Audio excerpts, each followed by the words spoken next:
Бид нар энэ 5 сард ирэхэд гарсан байсан 2 тоглол байна.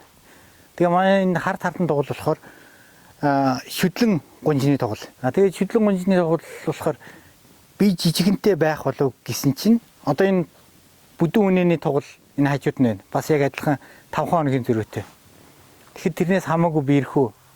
Тэгээд хард тарлан бол ерөнхийдөө сүүний чиглэх учраас одоо яс одоо тийм томтой дөө байдаг.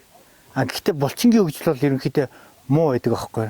Энэ тоглыг одоо харуул одоо гуйны булчин маш сайн хөгжсөн. Цээжний булчин маш сайн хөгжсөн. Ер нь бол ингээд булчингийн хөгжил маш сайтай байгаа нь ингээ харагдаж байна. Тэгээ энэ тоглыг ерөөсөө нөгөө төлийн дижээлэр тижээж чадаагүй.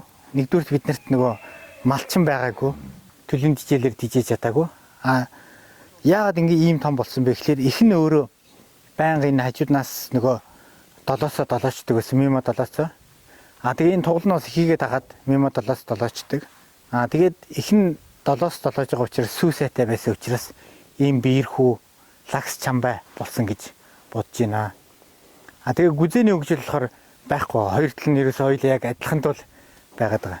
Тэгэхээр ерөөсөө сүүний хүч тэгээ өөрөө ингэж биеийн өсөлт хөгжилтөнд нэгэн жигдэрсэн учраас илүү одоо бэлчээрийн ургамлыг сайн ашиглацсан